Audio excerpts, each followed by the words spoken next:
अस्सलाम वालेकुम दोस्तों, मैं हूं सुबुही उस्मान और आप देख रहे हैं सुबुही का पाकिस्तान।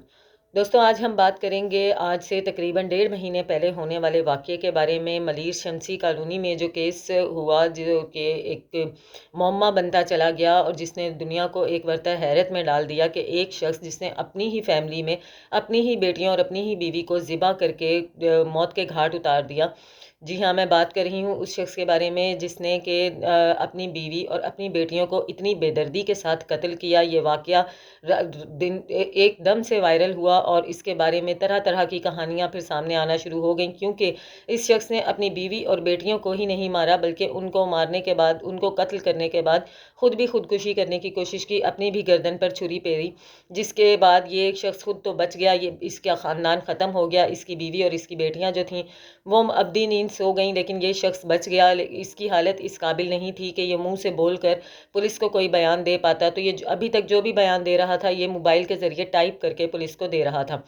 लेकिन अब तकरीबन 1 महीना गुजरने के बाद बताया ये जा रहा है कि ये शख्स ठीक हो गया है, इसकी हालत बेहतरी की तरफ जा रही है। अब ये चलने फिरने लगा है और कुछ बोलने भी लगा है।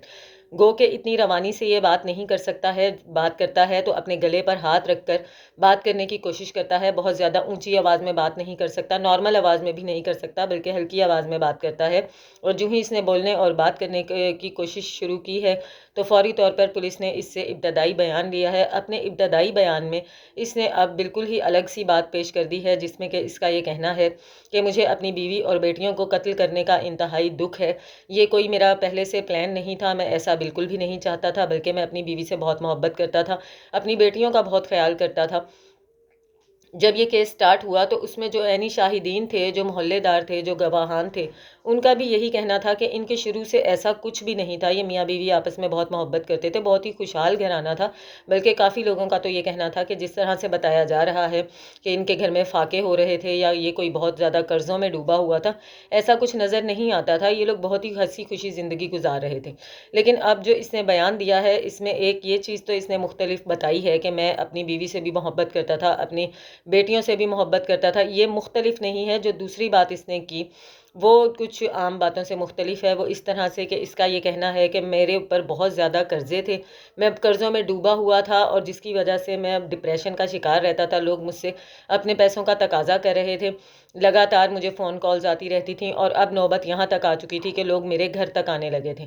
मेरे घर आते थे और मुझसे अपने पैसों का तकाजा करते थे, जो कि ये चीज़ मेरी बीवी को बहुत ही ज़्यादा नागवार गुजरती थी।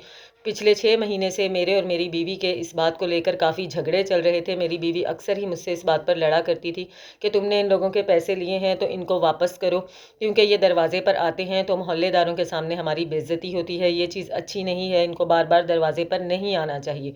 और उस शख्स का ये कहना है क्योंकि मैं पैसे नहीं लौटा पा रहा था, इस वजह से मेरी बीवी के साथ लगातार इस बात पर झगड़े चल रहे थे।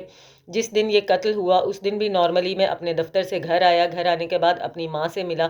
माँ से मिलने के बाद जब मैं ऊपर गया और मैं अपनी फैमिली में बैठा, अपने बीवी और बेटियों के पास बैठा, तो मेरी बीवी ने फिर इसी बात को लेकर मुझसे झगड़ना शुरू कर दिया। और इसका ये कहना है कि ये झगड़ा हम लोगों का बढ़ता गया, इतना बढ़ा कि हम लोगों के बीच में हाथापाई शुरू हो गई। उसके बाद मेरी बीवी बाथरूम चली गई और मैंने क्या कहते हैं कत्ल करने के नज़रिए से नहीं, बल्कि अपनी बीवी को डराने के नज़रिए से छुरी निकाली। और क्या कहते हैं जब वो बाथरूम से बाहर आई तो मुझे अचानक से पता नहीं चला, मेरे ऊपर कोई शैतान हावी हो गया और मैंने छुरियों के पै दर पै वार करके अपनी बीवी और अपनी बेटियों को कत्ल कर दिया। अब इसका ये कहना है कि मुझे इस चीज़ पर शदीद पछतावा है और क्या कहते हैं ये कत्ल करने के बाद मैंने उन तमाम लोगों को और अपने भाई को इस चीज़ की इत्तला, जिसकी मैं पहले ही दे चुका था, यानी भाई को, उसने इस चीज़ को भी कबूल लिया है कि मैंने अपने भाई को कॉल की और अपने भाई से कहा कि मैं अब ये सब चीज़ों से, इन कर्जदारों से और अपनी बीवी की लड़ाई झगड़े से बहुत ज़्यादा तंग आ चुका हूँ, मैं अब हम सब का ख़ात्मा करने जा रहा हूँ। उसके बाद इसका ये कहना है कि इसने ये कत्ल करने के बाद ये जो इसके जिन लोगों ने इसको कर्ज दिया था उन सबको भी अपनी ये वीडियोस जो है वो सेंड की, उनको ये दिखाने के लिए कि देखें मैंने अपना और अपनी फैमिली का खात्मा कर लिया है, अब सारी ज़िंदगी मैं आपको पैसे नहीं दे सकूंगा। مزید اب اس میں کیا حقیقت ہے کیا حقیقت نہیں ہے یہ تو پولیس تفتیش میں ہی سامنے آئے گا۔ پولیس یہ چاہ رہی ہے کہ ملزم کا جلد از جلد جسمانی ریمانڈ لیا جا سکے، اسی وجہ سے پولیس وہاں پر موجود بھی ہے، لیکن فی الحال کیونکہ ملزم مکمل طور پر صحت یاب نہیں ہے تو ابھی ایسا نہیں لگتا کہ اس کو جسمانی ریمانڈ دیا جا سکے گا، لیکن جو ہی یہ ریمانڈ ہوگا تو یقیناً جو سچ ہے وہ سب کے سامنے ضرور آئے گا کہ آیا واقعی جو یہ کہہ رہا ہے اس میں حقیقت ہے یا کہ پھر اندر کچھ اور کہانی ہے۔